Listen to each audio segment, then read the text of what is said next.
Ça fait un moment que je suis revenu habiter à Paris entre mes voyages et j'adore cette ville. Je la trouve magnifique et pleine de vie. Mais quand on est à Paris, on oublie souvent qu'il y a aussi d'autres choses à visiter autour.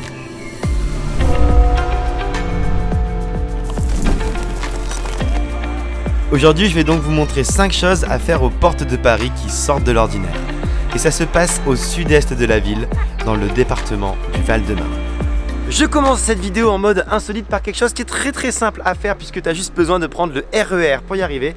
Je parle d'une visite street art à Vitry-sur-Seine parce que vous savez peut-être pas forcément, mais Vitry c'est réputé mondialement et je plaisante pas là-dessus parce que en 2009 il y a l'artiste C215 qui est très réputé, qui a décidé de s'installer ici pour se rapprocher de sa fille. Il a commencé à ramener des potes à lui qui étaient graffeurs et c'est comme ça qu'au final ça a pris de plus en plus d'ampleur. Donc si ça vous intéresse, je vous mets en description une carte qui vous permettra de découvrir la plupart des spots street art qui valent le détour. Mais vraiment, il y en a un petit peu de partout dans la ville, donc profitez-en. Et pour rester sur la thématique, sachez que si le street art s'est autant développé dans la ville, c'est grâce au fait que la mairie était tolérante vis-à-vis de cette pratique. Et elle a donc laissé des murs où les artistes ont pu s'exprimer.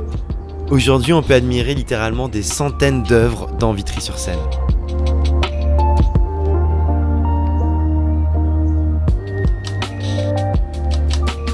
Pour la prochaine activité insolite, je vais vous emmener par ici. Pas pour faire ça, vous allez voir, Ça se passe ici si je dis pas de bêtises. Bonjour. Bonjour, bienvenue. Ah, toi t'es déjà prêt en fait. Bah bien sûr, toujours prêt. Il faut qu'on soit prêt, tu vois. Il faut qu'on soit prêt. Ok, T'es très pas bien. prêt? Bah Là, je il sais faut pas. y aller là. Sauf si je tombe pas à l'eau, je suis prêt. Non, mais il est je prêt, pense on est que toujours prêt, on y est va, toujours on vous prêt. laisse, on a un rendez-vous. Allez à Marre. toutes, Allez, c'est parti.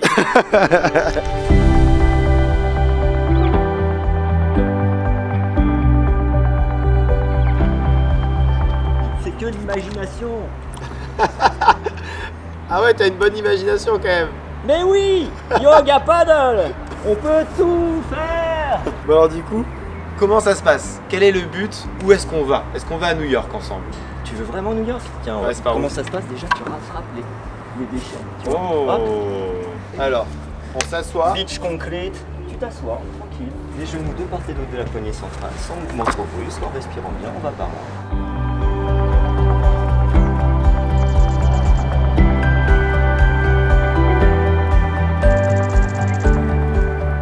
Au final, tu dirais que c'est pour qui le paddle?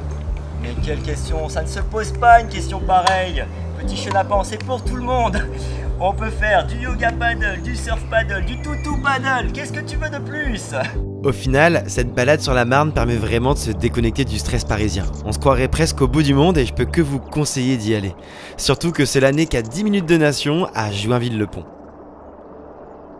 Le nouveau lieu hyper insolite dont je veux vous parler, c'est ce qu'il y a derrière moi actuellement, qui s'appelle la Closerie Falbala, qui a été réalisée par Dubuffet, Jean Dubuffet, qui est un artiste majeur français, qui est fondateur notamment de l'art brut. Donc cet endroit, il est monument historique depuis la fin des années 90. Et regardez-moi ça, c'est hyper graphique. C'est vraiment un coup de cœur pour moi, il n'y a pas grand monde. En plus de ça, je vais vous expliquer pourquoi aussi, juste après. Mais en tout cas, je vais aussi mettre des photos sur mon compte Instagram. N'hésitez pas à me suivre dessus d'ailleurs, parce que je partage aussi souvent des lieux insolites comme ça. Mais my god, regarde-moi ça. Comme vous pouvez le voir, la Closerie Falbala est une œuvre assez impressionnante. Elle fait 1610 mètres carrés avec des structures allant jusqu'à 8 mètres de haut et elle a été construite par Dubuffet alors qu'il avait 70 ans. Le but était d'accueillir une autre de ses œuvres construites quelques années avant, le cabinet Logologique, un lieu dédié à la méditation qu'il est aussi possible de visiter. En tout cas, faites très attention parce que j'ai entendu dire qu'il y a plein de gens qui viennent un peu à l'arrache dans ce lieu. Sachez qu'il n'y a que 7000 visiteurs par an environ. Et justement, il faut réserver obligatoirement en ligne avant de venir à la fondation. Si tu ne réserves pas, tu ne pourras pas rentrer, ce qui est vraiment très dommage. Donc je vous mets les infos en description si ça vous intéresse. Mais c'est vraiment un lieu qui est extraordinaire. Je suis toujours aux portes de Paris, je suis toujours dans le Val-de-Marne. Tu peux venir ici assez facilement, mine de rien. Et regarde-moi ça, quoi. Enfin, vraiment. C'est totalement fou. C'est tout ce qu'il y a à dire. Aïe. Ça fait mal.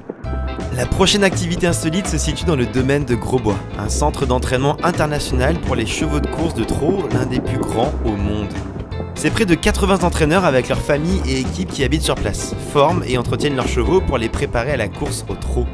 Il est possible de le visiter, mais uniquement sur réservation et avec un guide, car c'est justement un lieu d'entraînement qu'il ne faut pas perturber. Bon comment est-ce que vous décririez votre métier au final? Pour quelqu'un qui connaît pas du tout, genre moi. Quelqu'un qui connaît pas du tout, ce métier-là, c'est un métier de passion. Faut se lever le matin et se coucher le soir en pensant à ses chevaux. Sinon, c'est pas la peine de le faire parce qu'ils le ressentent au quotidien. Et puis de toute façon, il faut pas regarder les heures. Faut aimer ce qu'on fait. Ok, et vous diriez que les chevaux ils sont bien entretenus ou vous en prenez soin comme... Ah bah oui, hein, parce que entre guillemets, c'est notre gagne-pain. Hein. Si le cheval est pas bien, et ben le week-end, quand il va aux courses, et ben pas de résultat. Donc plus compliqué de finir les mois. Alors petite info insolite que je savais pas avant de venir, mais les courses de chevaux sont quasi exclusivement soutenues par le PMU, le Paris Mutuel Urbain. Les deux activités se sont développées en complémentarité, et les cavaliers entraîneurs dépendent donc énormément du résultat de leurs chevaux dans ces courses pour vivre. Et après s'être intéressé aux chevaux du domaine, il est aussi possible de visiter le château de Grosbois.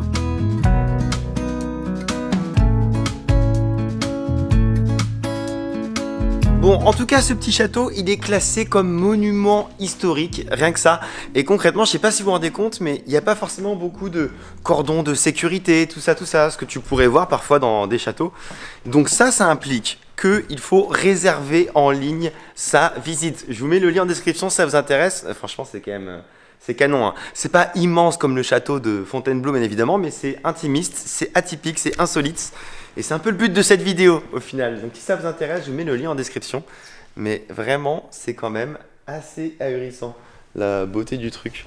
Sachant qu'il n'a jamais été détruit. Il a failli l'être à une époque, mais grâce à la Révolution, je sais pas, en tout cas, il n'a pas été détruit comme ça devait l'être. Donc ça lui donne quand même une sorte de charme et de... il est dans son jus. C'est assez intéressant.